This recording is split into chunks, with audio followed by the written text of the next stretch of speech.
I suffer from short-term memory loss. Or at least I think I do. See, STML isn't exactly how it's portrayed in the movies. No, I don't go to bed at night and wake up the next day having completely forgotten the events of the day prior. For me, it's more so the little things. It started about 6 months ago when I woke up at 6 a.m. to go to the local gas station and fulfill my daily routine of a morning coffee before work. The thing is, I couldn't find my keys. I know for some that may sound like nothing, and most people would just chalk it up to me having misplaced them. To be fair, they're not completely wrong. But please, hear me out for a second. I am very organized. Some may even classify it as OCD. However, I like to think of it as me being very careful with my items. I mean, for God's sake. I have a key holder for car keys. I'm single. Nobody's coming in or out of here.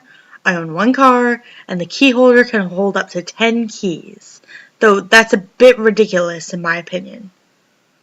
The point I'm trying to make is I would never in a million years not put my keys back on the holder. I spent that entire morning in a frenzy trying to find them.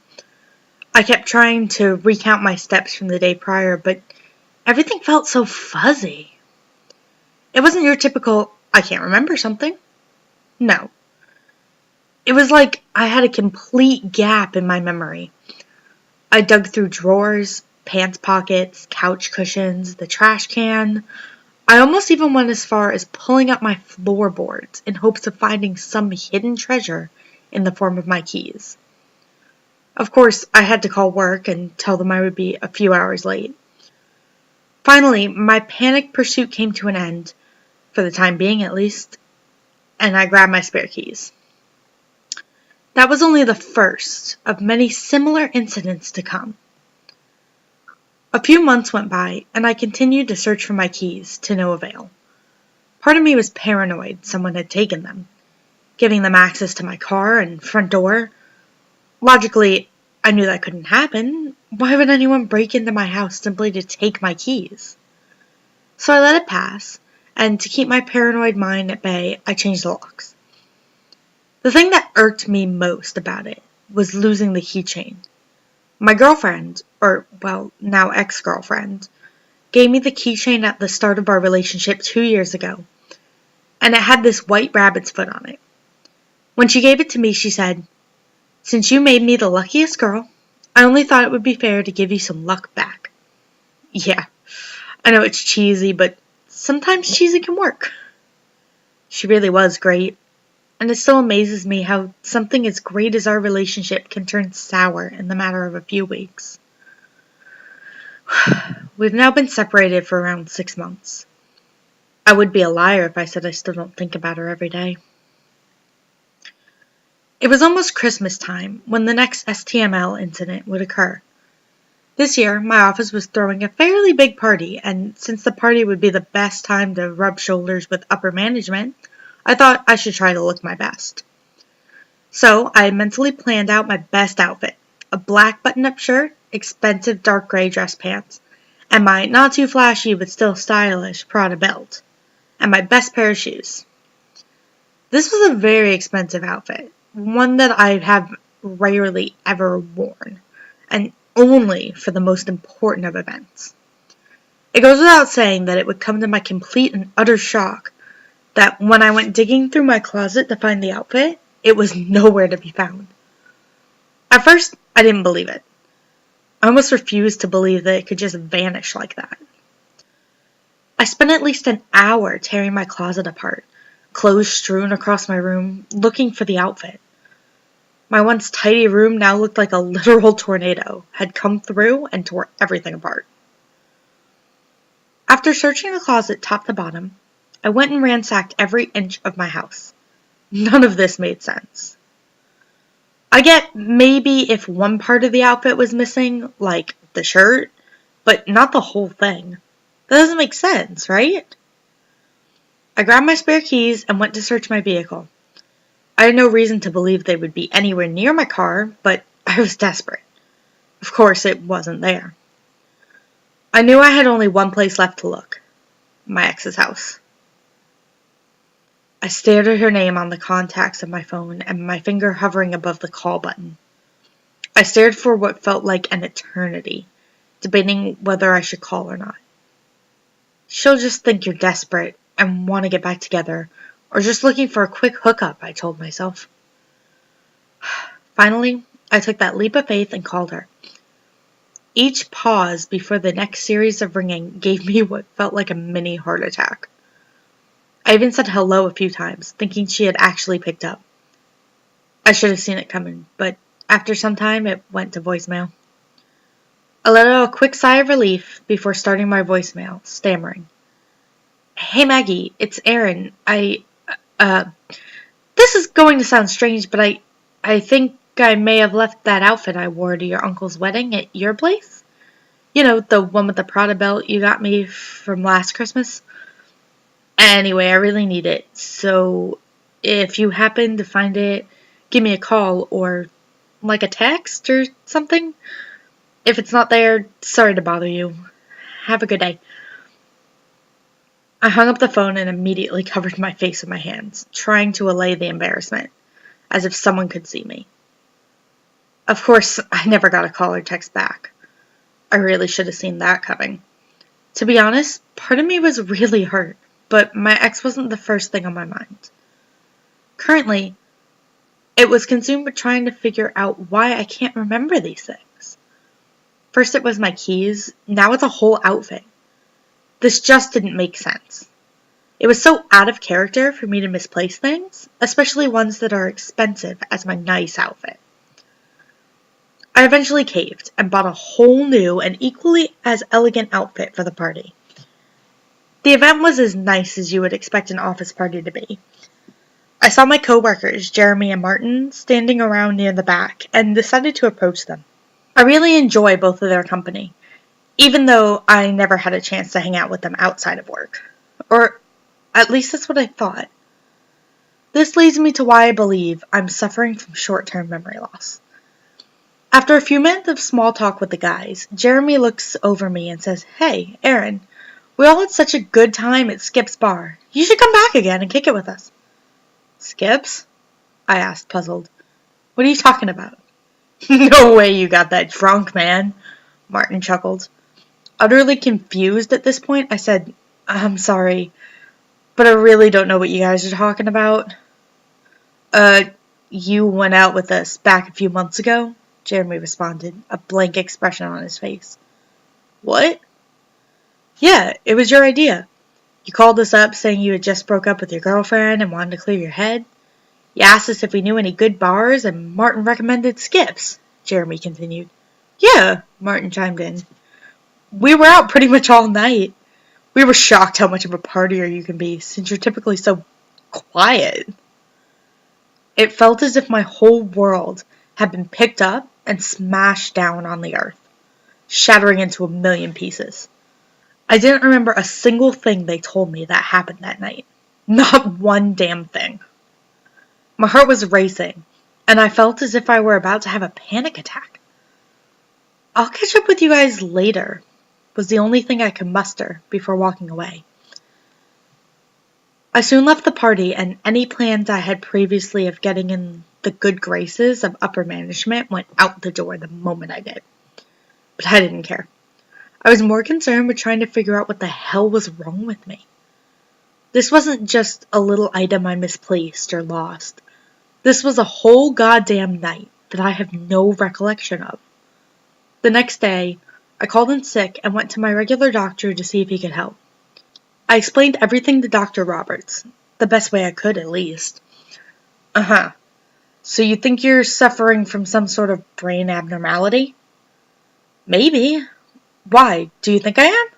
I asked, concern clear in my voice. Erin, do you know what STML stands for? Dr. Roberts questioned. No, I don't think I do, I replied. It stands for short-term memory loss. Tell me, have you suffered from any recent head injury? No, I haven't, I responded. What about sleep deprivation? Have you been getting a full night's rest? He continued. Yeah, I get a good 8 hours every night. Why? Do you think something's wrong? Before we jump to any conclusions, one last thing. Have you suffered from any recent traumatic events? Traumatic, I repeated, stopping to think. No, I haven't. I mean, I did recently break up with my girlfriend, but I wouldn't say it was necessarily traumatic, I explained. So what? You think I have short-term memory loss?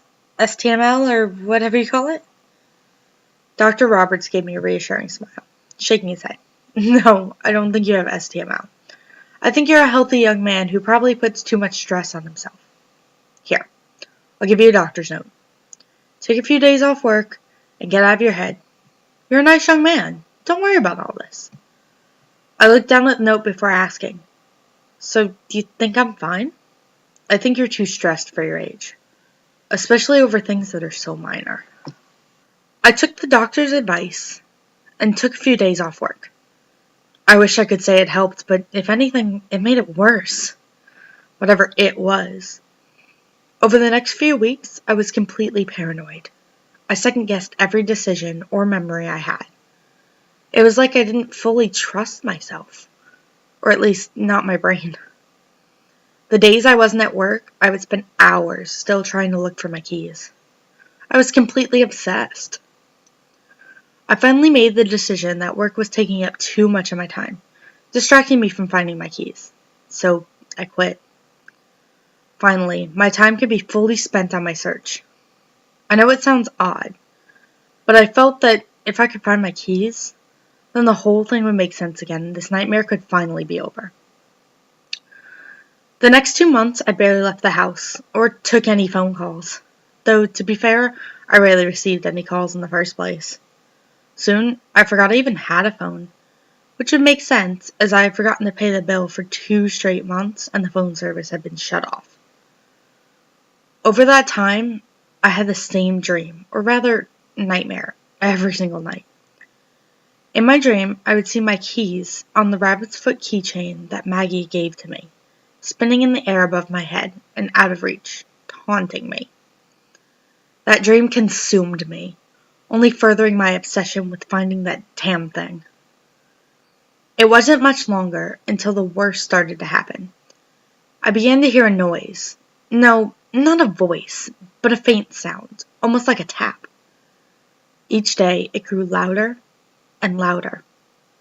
I couldn't decipher where it was coming from, but I felt if I could find the source, I could find the keychain. Then one day, it stopped. I didn't hear it again for a whole week. Then one day, it stopped. I didn't hear it again for a whole week. That leads me here to today. It's been 6 months since I lost the lucky rabbit's foot keychain. Today, I noticed something while looking at my floor. My wood floor panels were off from their pattern. It looked as if the floor had been tampered with on a certain section of my house in the living room. My heart dropped when I noticed this. How long has it been this way? I thought to myself. And that's when I heard the noise again. But this time it wasn't quite a tap. It was a loud, earth-shattering boom. The noise wouldn't stop. It was so loud, so deafeningly loud, I nearly dropped to my knees in pain. I looked down and finally knew exactly where it was coming from. Underneath the floorboards where the pattern doesn't match. I wasted no time, running to my garage and grabbing a crowbar, hastily prying at the floorboards. As I did so, the sound grew louder and louder, and my vision began to blur, until I had a flashback. I remembered breaking up with Maggie on a Saturday night. I was upset, so that night I called Jeremy and Martin to see if they wanted to grab a drink with me. They agreed, and I decided to wear my nice outfit. It had been a while since I went out to a bar as a single guy, so I wanted to dress my best. I remembered the bar. The place was called Skips. I got completely drunk with the guys until we all decided to call it a night. I remembered Martin telling me I should get a cab, but I brushed him off, telling him I'm okay to drive.